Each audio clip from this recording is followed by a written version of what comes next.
Muy bien, este otro método dice que es em, estimando el tamaño a mano. Dice data memory y index memory. Dice que la memoria alojada por data memory es usada para guardar ambos. Se refiere a los records y a los índices ordenados. Y el index memory solo se refiere a los índices de hash, incluyendo las llaves primarias.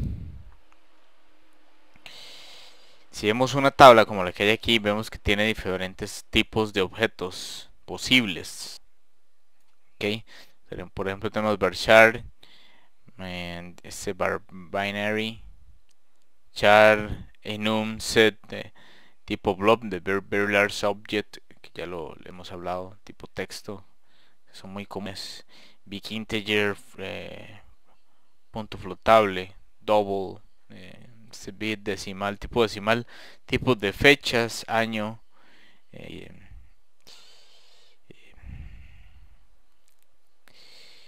digamos de calendario y fecha. Y todos tienen su tamaño de 8 bytes, por ejemplo. El tipo blob es bastante distinto el cálculo que se le debe hacer. Y vemos que por ejemplo esto no es un exacto. Tipo enum dice 1 o 2 bytes y tipo set 1 o 8 bytes.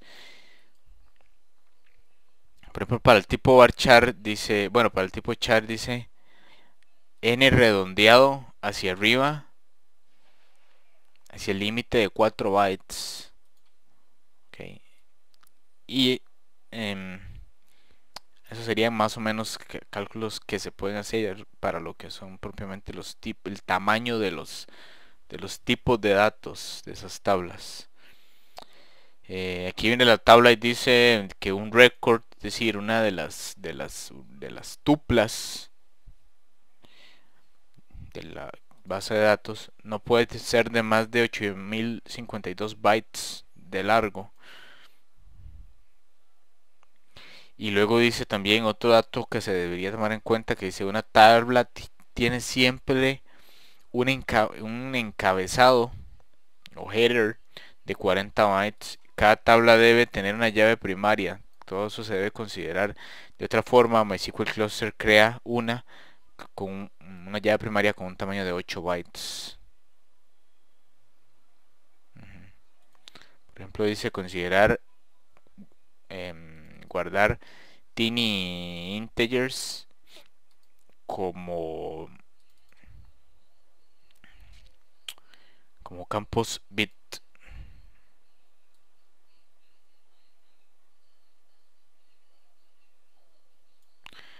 Ok, luego dice aquí que con el MySQL Cluster 5.1 es posible guardar columnas no indexadas en disco. En una tabla de disco, los primeros 256 bytes de, por ejemplo, el tipo texto, tipo blob, de esas columnas son guardadas en memoria. Y solo el remanente o lo que sobra es guardado en disco. Ok, quiere decir que aunque estuviéramos a partir de 5.1 guardando los datos sin índice,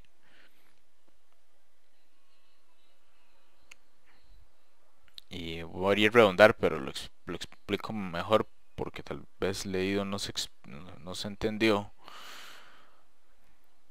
Siempre va a haber un espacio que va a estar suspendido en la memoria a pesar de que se ha diseñado la tabla para que corra sobre el disco. ¿Okay? Los primeros 256 bytes no están del todo en el disco duro, es lo que quiere decir. Luego dice, bueno, las llaves primarias, el tamaño de 20 bytes, hay más información. Llave única, cada unique key crea una nueva tabla con el atributo unique key como llave primaria. Quiere decir que se van a crear otras tablas que tal vez ni siquiera estemos considerando a crear. Índices ordenados. Cada índice ordenado tiene un tamaño de 16 bytes. Y que, bueno, aquí está mal en documentation. No sé si se refiere a la página de Oracle o qué.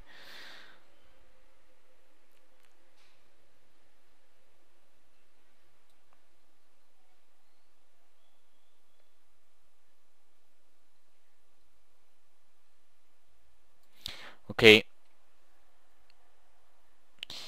Y eso es una conversión que se debe hacer por página. Por página es imagino que es por página de la tabla. Si aquí dice una página tiene 32 kilobytes menos 128 bytes del overhead.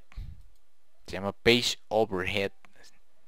Un valor que se está ahí sobreescribiendo. Eso se le debe restar a los 32 kilobytes. Dice el número máximo de filas por página. Se utiliza la función trunc.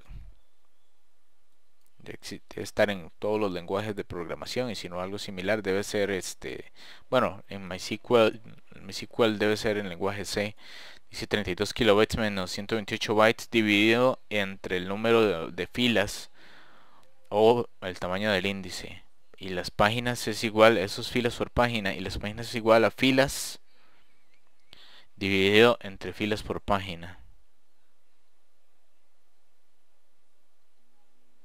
Sí, las páginas es igual a filas entre filas por página. Ajá. Los datos y index memory por cada nodo se sacan así, como lo dice aquí. Los bloques de data memory más los de index memory, eso se multiplica por el número de réplicas dividido entre el número de nodos. Y aquí hay un ejemplo. Hay una tabla que se está creando aquí. Entonces dice que esta herramienta ndb show tables sort me va a mostrar más o menos el estado, el esquema y el nombre. Quiere decir que me va a mostrar el tipo de tabla. Por ejemplo, user table, para mostrarme al final todas las tablas. Si estuviéramos haciendo una simulación ya, digamos, en un host virtual, fuera de Oro Production, como le venía diciendo durante el proyecto, fuera de la producción, eh, y ya tenemos migradas las bases de datos, digamos, de una instancia completa en este ambiente de testing. Podríamos correr este comando y ver exactamente cuántas tablas que está creando MySQL Cluster para hacer posible el funcionamiento de la base de datos, incluyendo las tablas que mencionaba más arriba, que se crean, eh, que son esas tablas de hash, que ahí vienen los esquemas, bases de datos, si es de sistema, si es de test, inclusive si están en ese momento en línea, el nombre.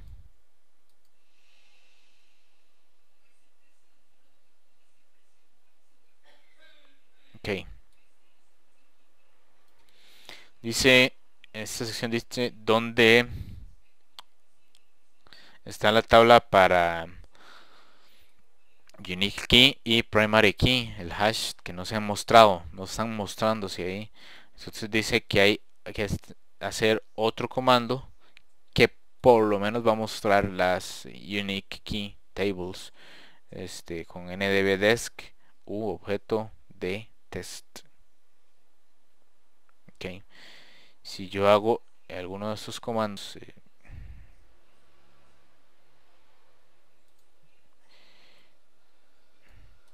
no tengo ninguna tabla de tipo, ninguna base de datos tampoco tipo NDB cluster. Intenta conectarse a los nodos, primeramente al nodo 0,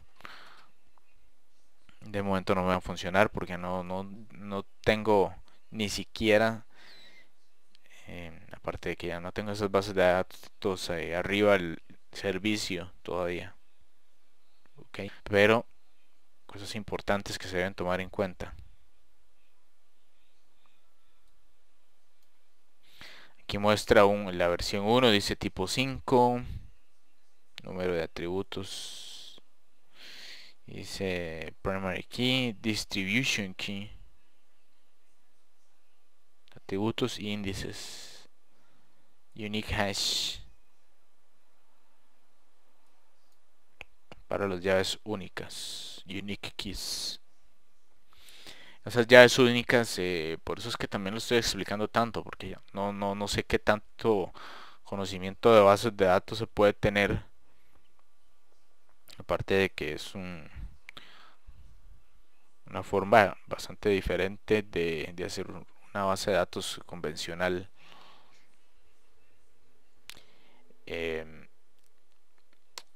Entonces me gustaría explicar, por ejemplo, la unique key es una llave única. Son ya conceptos de bases de datos que se deberían conocer para entender un poco más lo que estoy explicando. Esa llave única puede ser, por ejemplo, un password, aunque los passwords a la hora de definirlos mediante programación se pueden hacer eh, como que se repitan, siempre y cuando la combinación entre, por ejemplo, username o nombre de usuario y password si sea distinta al resto de los usuarios, obviamente, porque si no, por ejemplo, un usuario podría entrar a la cuenta de otro usuario que no le corresponde. Implicaría una falla en la seguridad de un sitio o de acceso a cualquier base de datos.